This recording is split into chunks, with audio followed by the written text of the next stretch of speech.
الحمدللہ رب العالمین والصلاة والسلام علی اشرف الانبیاء والمرسلین وعلی آلہ واصحابہ اجمعین. قال اللہ تعالی وتبارک فی القرآن المجید والفرقان الحمید. بسم اللہ الرحمن الرحیم. ان اللہ وملائکتہ یصلون علی النبی یا ایہا الذین آمنوا صلوا علیہ وسلموا تسلیما. اللہم صلی علی سیدنا و مولانا محمد معدن الجود والکرم صلاۃ و سلاما علیک یا سیدی یا رسول اللہ وعلی آلک و اصحابک یا حبیب اللہ. حمد و تعریف و توصیف اللہ جل مجدہ الکریم کی ذات بابرکات کے لیے، رسول رحمت شفیع معظم نبی محتشم حضور ختمی المرتبت اللہ کے پیارے، امت کے سہارے، رب کے محبوب، دانائے غیوب، مالک رقاب امم، فخر عرب و عجم، والی کون و مکان، سیاہ لا مکان، سید انس و جاں، سرور لالا رخاں، نیر تاباں، سرنشین مہوشاں، ماہ خوباں، شہنشاہ حسینہ، تتمہ دوراں، سرخیل زہرہ جمالاں، جلوہ صبح ازل، نور ذات لم یزل، باعث تکوین عالم، فخر آدم و بنی آدم، نیر بطحا، رازدار ما اوہا، شاہد ما طغا، صاحب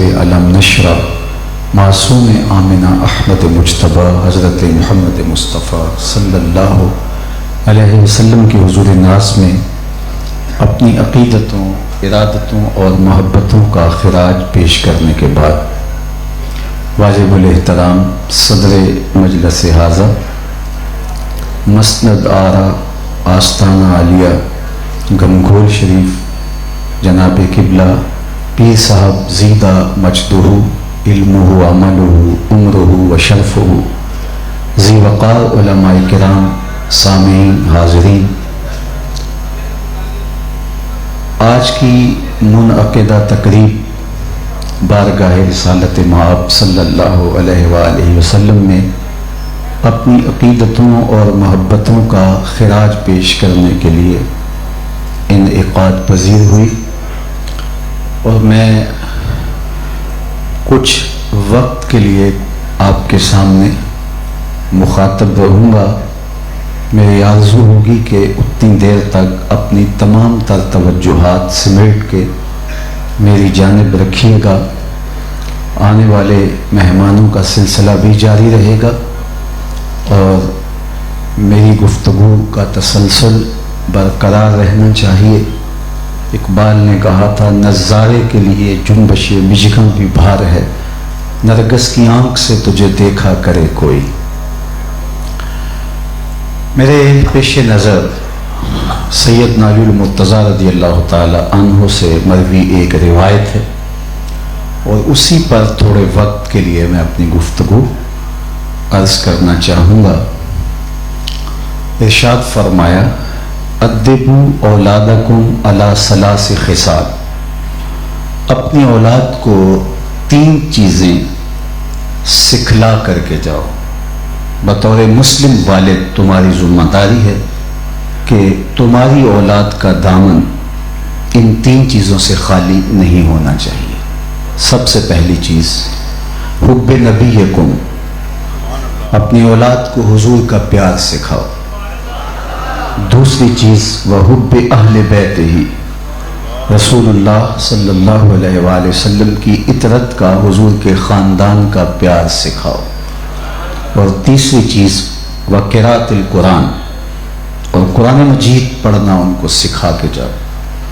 اپنی اولاد کو ہم بہت ہنر سکھاتے ہیں، گر دیتے ہیں، انہیں کاروباری ٹپس دیتے ہیں، لیکن بطور مسلم والد ہمارے کندھوں پر یہ ذمہ داری ہے کہ اپنی نسلوں کو حضور کا پیار سکھا کے جائیں. فرمایا، احب اللہ لما یغزوکم من نعمہ، اللہ سے پیار کرو اس لیے کہ وہ تمہیں طرح طرح کی نعمتیں عطا کرتا ہے، تمہارا رب ہے۔ بہت ایسی نعمتیں ہیں کہ ہمیں ان کا احساس بھی نہیں ہوتا کہ ہمیں میسر ہیں۔ نعمتوں کا فقدان ہمیں پھر بتاتا ہے کہ یہ نعمت کتنی اہم تھی۔ یہ کووڈ کا زمانہ چل رہا ہے تو پچھلے دنوں میں آکسیجن سلنڈر دستیاب نہیں ہو پا رہے تھے، تو لوگ لاکھوں روپے دے کے زندگی کی ضرورت کو پورا کرنے کے لیے کوشاں تھے۔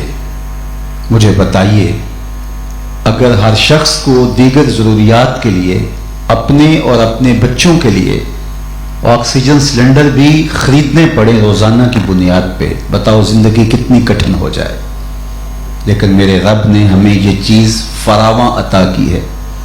ہمیں کبھی احساس اس لیے نہیں ہوا کہ یہ چیز مفقود نہیں ہوئی، جب کبھی مفقود ہونے لگی تو پھر پتہ چلا کہ یہ کتنی بڑی نعمت ہے جس کا ہمیں احساس تک نہیں ہے۔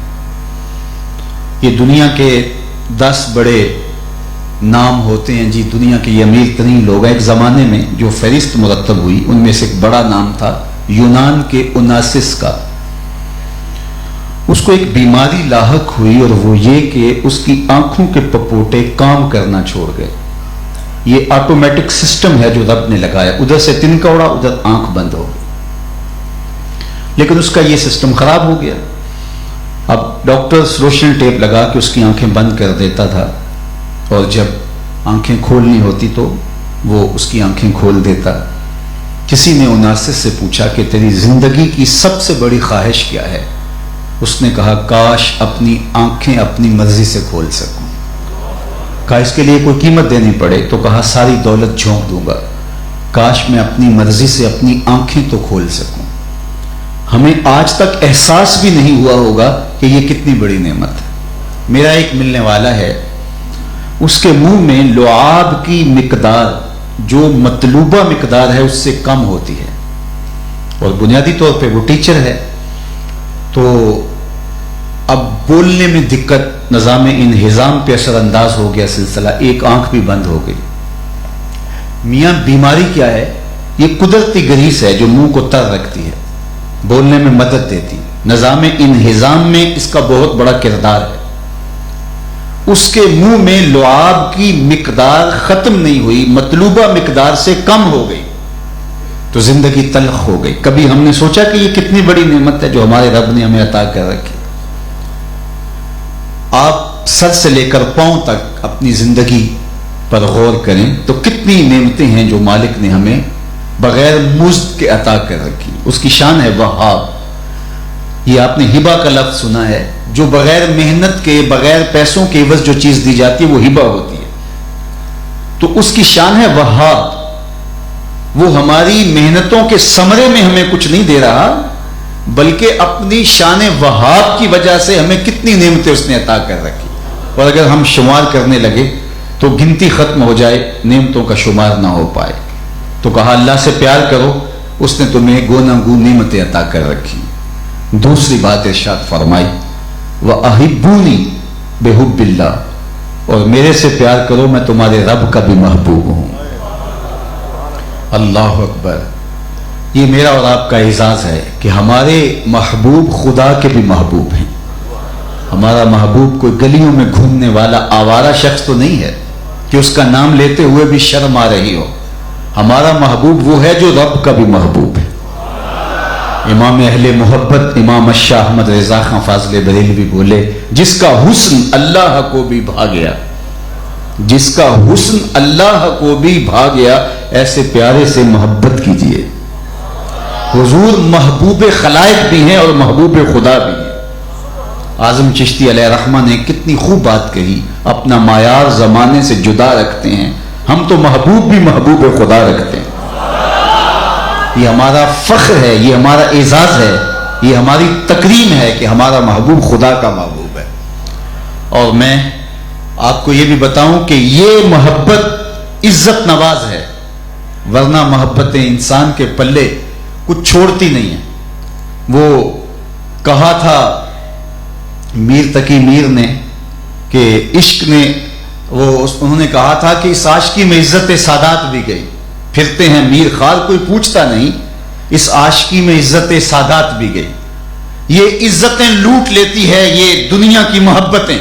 اور غالب نے کہا تھا عشق نے غالب نکما کر دیا، ورنہ ہم بھی آدمی تھے کام کے۔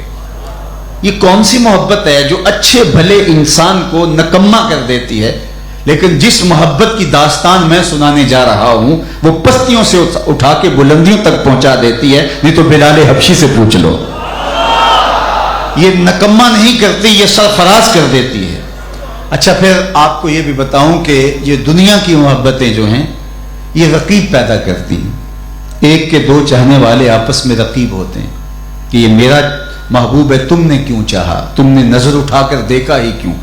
لڑائی ہو گئی، ہاتھا پائی تک نوبت جا پہنچی، قتل و غارت تک معاملہ جا پہنچتا ہے، محبوب تو میرا تھا، تم نے کیوں دیکھا؟ حسن اتنا قلیل ہے کہ صرف ایک کی کفایت کرتا ہے، دوسرا آیا نہیں، لڑائی ہوئی نہیں۔ لیکن جس حسن مجسم کا قصیدہ میں پڑھنے جا رہا ہوں وہ حسن ایسا ہے کہ وہ رقیب پیدا نہیں کرتا، حبیب پیدا کرتا ہے۔ میں اگر حضور سے پیار کرتا ہوں تو دعائی دیتا ہوں آؤ تم بھی حضور سے پیار کرو۔ یہ محبتوں کے فروغ کا ضامن ہے یہ مبارک نام۔ تو حضور کی محبت یہ تقاضائے شریعت ہے، یہ محض ہمارے ذوق کی آبیاری کے لیے نہیں ہے کہ ہم نے اپنے ذوق کی تسکین کے لیے محبت کر لی، بلکہ مطلوب شریعت ہے۔ اور یہ بات بھی سن لیجئے گا، حضور کے ذکر کی مجلسیں بپا کرنا یہ بھی محض ہمارے ذوق کی آبیاری کے لیے نہیں ہے۔ ابن تیمیہ نے الصارم المسلول کے اندر لکھا ہے حضور کی مدح کا قیام دین کا قیام ہے، اور اگر کسی سے یہ فریضہ چھوٹ گیا تو اس سے دین کا ایک حصہ چھوٹ گیا ہے۔ اس لیے حضور کی مدح و ستائش یہ اہل ایمان کا شیوا ہے، یہ اہل ایمان کا طریقہ ہے۔ اور حضور کی مدح، حضور علیہ الصلوۃ والسلام کا پیار، حضور علیہ الصلوۃ والسلام کی الفت یہ اہل ایمان کی زندگی کا نور ہے۔ تو کہا کہ مجھ سے پیار کرو اس لیے کہ میں تمہارے رب کا بھی محبوب ہوں۔ اور تیسری بات یہاں ارشاد فرمائی وَأَحِبُّ أَهْلَ بَيْتِي لِحُبِّي، اور میرے اہل بیت سے میری وجہ سے پیار کرو کہ وہ میری اطرت ہے، میری نسل ہے۔ اللہ اکبر! یار حضور کے تو جگر کا ٹکڑا ہیں حضور کی نسل پاک۔ محبت تو ہمیں یہ سکھاتی ہے کہ محبوب کی گلیوں کے خس و خاشاک بھی محبوب لگتے ہیں۔ پائے سگ بوسیدہ مجنو خلق گفتہ اینچے سود، گفت این سگ گاہے گاہے کوئے لیلا رفتہ بود۔ رومی علیہ رحمہ بولے کسی نے مجنو کو دیکھا کتے کے پاؤں چوم رہا ہے، کہا تم انسان ہو کے کتے کے پاؤں چوم رہے ہو، یہ کیا کہانی ہے؟ اس نے کہا تم نہیں جانتے، یہ کتا کبھی کبھی یار کے کوچے سے گزرتا ہے۔ جو کتا محبوب کی گلی سے گزر جائے، اور کبھی کبھی گاہے گاہے کوئے لیلا رفتہ بود، ہمیشہ نہیں، محبوب کی گلی میں رہتا نہیں بلکہ محبوب کی گلی سے جو نسل کا کتا بھی ہو گزر جائے، عاشق کہتا ہے وہ بھی اس قابل ہو جاتا ہے کہ اس کے پاؤں چومے جائے جو حضور کے کندھوں پہ کھیلتا رہا ہو، جو حضور کے سینے پہ بیٹھتا رہا ہو، جو حضور کی آغوش میں پلتا رہا ہو، تو اس کی محبت تقاضا ایمان کیوں نہیں ہوگی؟ اس کی الفت تقاضا دین کیوں نہیں ہوگی؟ تو فرمایا میرے اہل بیت سے محبت کرو اس لیے کہ یہ میرے اہل بیت ہیں۔ تو اب آئیے پھر اس مضمون کی طرف جس کا میں نے آغاز کیا، اپنی اولاد کو 3 چیزیں سکھا کے جاؤ۔ سب سے پہلی چیز، اپنی اولاد کو حضور کی محبت سکھا کے جاؤ، حضور کا پیار سکھا کے جاؤ۔ آپ کہیں گے کہ پیار سکھایا تو نہیں جاتا، محبت تو ایسے ہی ہو جاتی ہے، محبت کی تو نہیں جاتی، محبت تو ہو جاتی ہے، یہ تو بے اختیاری معاملہ ہے۔ لیکن صاحب جب کسی کا کثرت کے ساتھ تذکرہ کیا جائے تو میلان قلب اس کی جانب پیدا ہوتا ہے، اور میلان قلب سے محبت کی نشأت ہوتی ہے۔ اس لیے حضور علیہ السلام کا کثرت سے تذکرہ یہ اہل ایمان کا شیوا رہا ہے۔ محبوب کا ذکر خیر تسکین قلب ہے اور قرار جاں ہے۔ دوسری بات، محبت کی نشأت اور محبت کی نہضت کا سبب محبوب کے وصف و کمالات کو بیان کرنا ہے۔ جب کسی کی خوبیوں کو آپ بیان کریں تو سینے میں اس کا پیار پیدا ہوتا ہے۔ اللہ اکبر! دنیا کے اندر جو مشاہیر ہیں ان کی سوانح عمریاں لوگ پڑھتے ہیں، پھر ان کے لیے دل میں رجحان قلب پیدا ہوتا ہے اور محبت پیدا ہوتی ہے۔ کسی سے محبت کرنے کا ایک داعیہ یہ بھی ہے کہ اس کے جمال پہ کوئی فریفتہ ہو جائے، اس کے حسن پر کوئی عاشق ہو جائے اور حسن اتنا فراواں ہو کہ بس دل دے بیٹھے. یہ ایک بہت بڑا داعیہ ہے محبت کا. محبت کا ایک داعیہ یہ بھی ہے کہ کسی سے کوئی غرض ہو، کوئی لالچ ہو، تو اس کے لیے محبت کا ربط و رشتہ قائم ہوتا ہے. ایک داعیہ یہ بھی علماء نے بتایا کہ کسی سے اس لیے بھی پیار کیا جاتا ہے، اس نے کسی اوکھے ویلے مشکل وقت مدد کی ہو، تو پھر احسان کے بدلے میں دل میں داعیہ محبت جنم لیتا ہے. اب یہ اس پر علماء نے کئی اقسام لکھی اور وہ ذرائع اور وہ محرکات جن کے ذریعے سے محبت پیدا ہوتی ہے، لیکن میں ان 2-3 چیزوں پہ بات کر کے اپنی بات کو آگے بڑھا لوں گا. انہوں نے کہا کہ کسی سے محبت اس لیے کی جاتی ہے کہ وہ صاحب کمال ہے، اور دنیا کے اوپر یہ ایک معیار ہے محبت کا. اگر یہ سبب ہے محبت کا کہ کوئی صاحب کمال ہے تو آئیے اس سے پیار کیجئے. بلغ العلا بکمالہ، جن کے کمال و منزلت، جن کی شان و رفعت کا عالم یہ ہے کہ کسی کا تصور بھی نہیں پہنچ سکتا جہاں محمد عربی کے قدم پہنچ گئے صلی اللہ علیہ وآلہ وسلم. خیرت سے کہہ دو کہ سر جھکا لے، گماں سے گزرے گزرنے والے، یا خود پڑے ہیں جہت کو لالے. کوئی کیا بتائے کدھر گئے تھے، سراغ عین و متا کہاں تھا، نشان کیف و الہ کہاں تھا. نہ کوئی ساتھی نہ کوئی راہی، نہ سنگ منزل نہ مرحلے تھے. کمان امکان کے جھوٹے نکتوں تم اول آخر کے پھیر میں ہو. محیط کی چال سے پوچھو کدھر سے آئے کدھر گئے تھے. کوئی حد ہے ان کے عروج کی، بلغ العلا بکمال. ہمارے درس نظامی کے نصاب میں داخل نصاب کتاب ہے شرح عقائد نصفیہ، علم کلام پر مشتمل یہ کتاب. اس کی تشریح علامہ عبدالعزیز پرہاروی علیہ رحمہ نے النبراس کے نام سے لکھی. اس میں وہ حضرت ابو الحسن رفاعی کا ایک قول ذکر کرتے ہیں. وہ فرماتے ہیں میں نے روحانی طور پہ پرواز کی، اور اس میں کوئی انکار نہیں ہے، انسان کی روح پرواز کر سکتی ہے. خواب میں ہم کہاں سے کہاں چلے جاتے ہیں. اہل اللہ کی روحوں پر اپنی روح کو ہمیں قیاس نہیں کرنا چاہیے. تو وہ فرماتے ہیں کہ میں نے روحانی طور پہ پرواز کی، حتیٰ صعدت فی الفوقانیات، یہاں تک کہ میں فوقانیات میں چلا گیا. حتیٰ کہ ایک عرش آیا اسے عبور کیا، دوسرا عرش آیا اسے عبور کیا، 7 لاکھ عرش عبور کر گیا. عرش ایک نہیں ہے، عرش بہت سارے ہیں. عالم امکان اور عالم وجود کے درمیان عرش عالم برزخ ہے. اللہ جب اس دنیا پہ کوئی تجلیات نازل فرماتا ہے تو پہلے عرش پہ ڈالتا ہے. عرش سے تجلیات چھن کے دنیا پہ آتی ہیں، تب کوئی تاب لا سکتا ہے. اگر کوئی ڈائریکٹ آ جائے تجلی تو کوئی تاب ہی نہ لا سکے. یہی بہتر ہے کہ وہ پردے میں روح پوش رہے. وہ اگر پردہ اٹھا دے تو کسے ہوش رہے؟ کون ہے کہ ان تجلیات کی تاب لا سکے؟ اور عرش ایک نہیں، بہت عرش ہیں. کہتے ہیں 7 لاکھ عرش عبور کر گیا. آواز آئی ابو الحسن رفاعی کدھر آ رہے ہو؟ تو میں نے عرش کی مالک معراج کی شب، جس عرش کی چھاتی پہ محبوب کے قدم آئے تھے، میں اس عرش کی تلاش میں نکلا ہوں. نہ سفر بشرط معال ہے، نہ طلب بقید سوال ہے. فقط ایک سیر یہ ذوق کو میں بھٹک رہا ہوں کہاں کہاں. میرے دل کی یہ خلوتیں کئی بار سج کے اجڑ گئیں، مجھے بارہا یہ گما ہوا تم آ رہے ہو کشاں کشاں. کہا میں تو سچ کی تلاش میں ہوں. تو آواز آئی ارجع لا وصول لک. ابو الحسن رفاعی پلٹ جاؤ، تم کروڑوں سال بھی پرواز کرو، جس عرش کی چھاتی پہ میرے محبوب کے قدم آئے ہیں وہاں تمہارا خیال بھی نہیں پہنچ سکتا. جس کے قدم اتنے اونچے ہیں اس کا سر کتنا اونچا ہوگا. تو کہا اگر کسی سے اس لیے پیار کیا جائے کہ وہ صاحب کمال ہے تو کائنات میں پھر پیار آمنہ کے لال سے کیا جائے کہ ایسا کوئی صاحب کمال پیدا ہی نہیں. کسی سے پیار اس لیے بھی کیا جاتا ہے کہ اس نے کوئی احسان کیا ہو اور اس احسان کے بدلے میں آپ اس سے پیار کرتے ہو.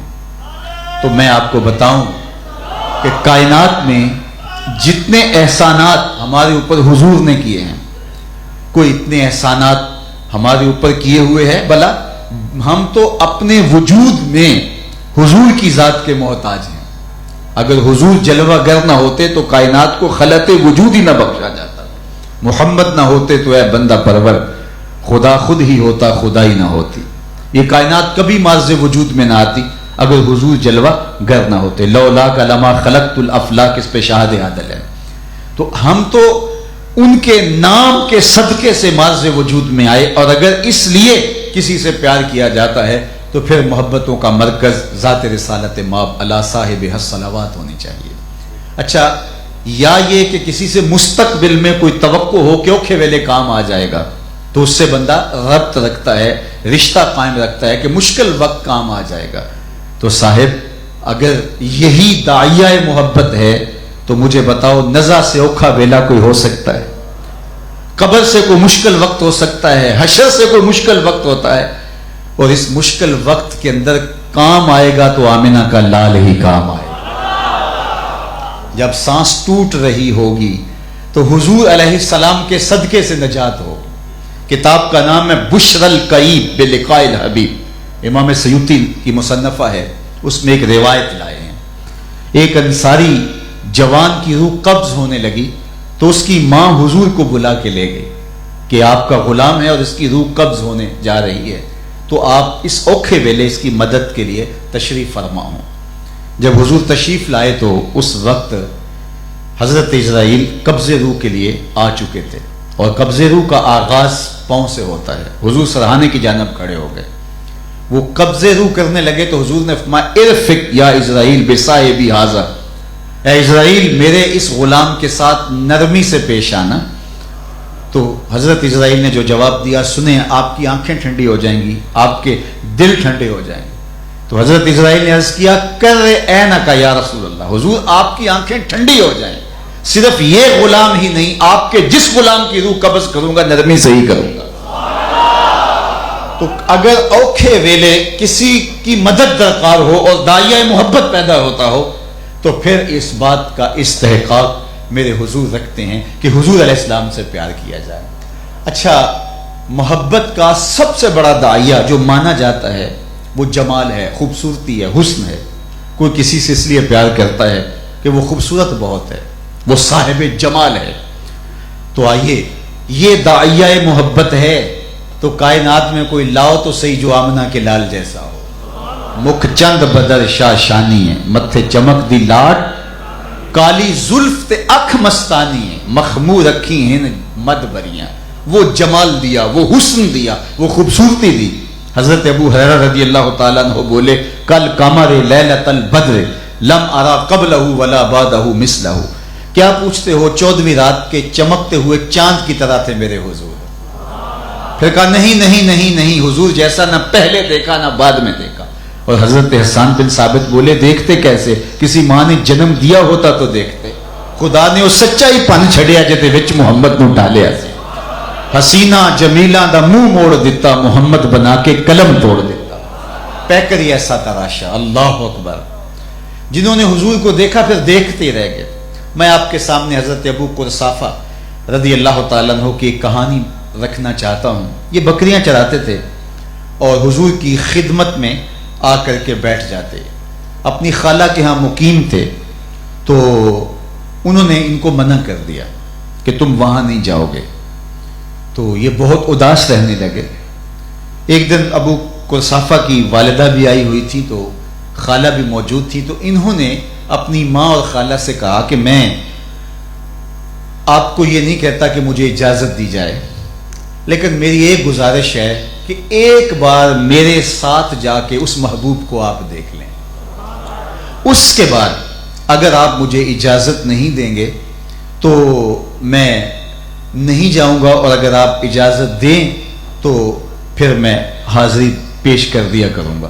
انہوں نے کہا یہ کیا مشکل بات ہے، ہم چلے جاتے ہیں، حضور کا شانہ نور میں تشریف فرماتے ہیں۔ تو ان کی والدہ اور ان کی خالہ حضور علیہ السلام کو ان کی سفارش پر دیکھنے کے لیے، زیارت کرنے کے لیے آئے۔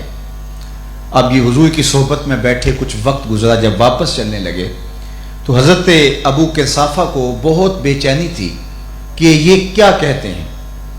تو وہ بات چھیڑتے ہیں اور ان کے اوپر ایک سکوت طاری ہے، خاموشی طاری ہے۔ خیر، انہوں نے پوچھا کہ امی آپ بتا نہیں رہی، خالہ آپ بتا نہیں رہے، کیا ماجرا ہوا، آپ نے کیا دیکھا؟ تو انہوں نے جو جواب دیا وہ سنیے۔ ابو قرصافہ کی والدہ اور خالہ نے کہا کہ ما رأینا مثل ھذا الرجل، احسن وجہن و انقا صوبن و الینا کلامن. کہا ابو قصافہ کیا پوچھتے ہو، ہم نے زندگی میں ایسا سونا شخص دیکھا ہی نہیں ہے، نہ زندگی میں ایسا سونا چہرہ دیکھا ہے، نہ اتنا پاکیزہ لباس کسی کا دیکھا ہے، اور نہ اتنی میٹھی بولی کسی کی دیکھی. اللہ اکبر. تو حضور علیہ السلام کو جو دیکھ لیتا بس وہ دیکھتا ہی چلا رہ جاتا. جب حضور مکے سے ہجرت فرما کے مدینہ تشریف لائے تو یہودیوں کا بہت بڑا عالم ہے عبداللہ بن سلام، وہ حضور سے مناظرہ کرنے آتا ہے. ابو داود با فضل و صدقہ اٹھائیے، باقی کتب حدیث اٹھائیے. بلکہ یہودیوں کو فکر دامن گیر ہوئی کہ جس طرح لوگ ان کے قریب ہوتے چلے جا رہے ہیں تو کہیں ہمارا کاروبار عقیدت سمٹ نہ جائے. تو انہوں نے ان کو تیار کیا کہ تم جاؤ اور آنے والے شخص سے مناظرہ کرو، بحث کرو. اگر مناظرہ ہار گئے تو پھر دوسرا مرحلہ سوچیں گے، اگر جیت گئے تو قصہ یہی تمام ہو جائے گا.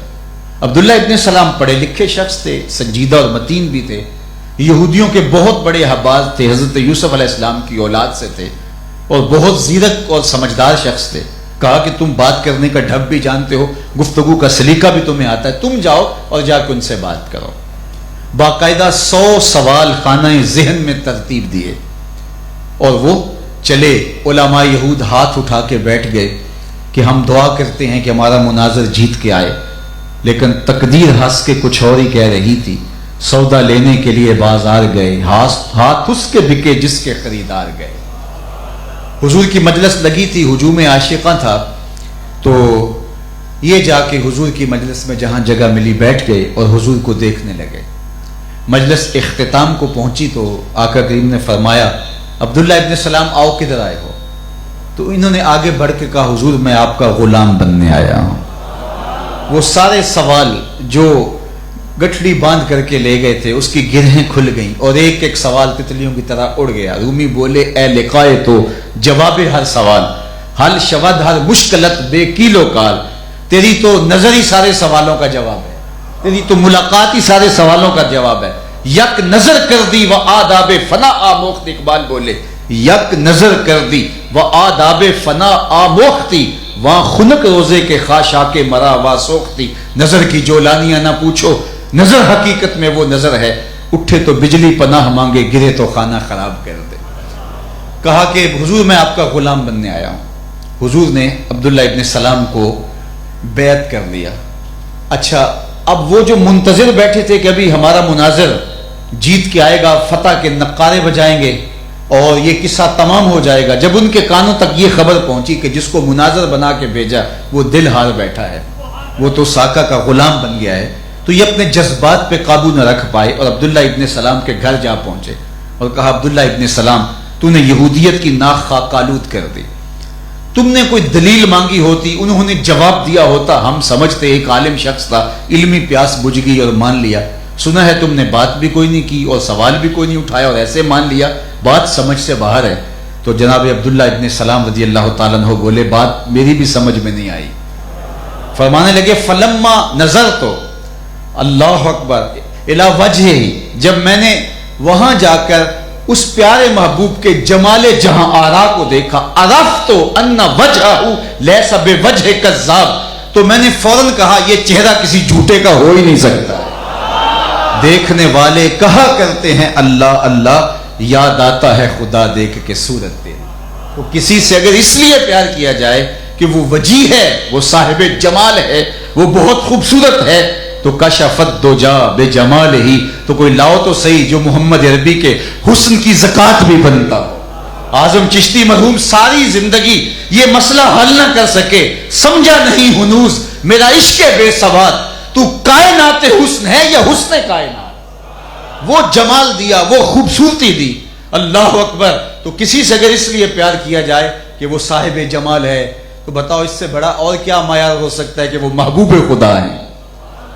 اچھا کسی سے پیار کرنے کا ایک بہت بڑا داعیہ یہ ہوتا ہے کہ وہ ان اوصاف کا حامل ہے جو اچھے اوصاف انسان کسی کے اندر دیکھنا چاہتا ہے. آج لوگوں کے کردار سے، لوگوں کی سیرت سے لوگ متاثر ہو کر کے کسی سے پیار کرتے ہیں.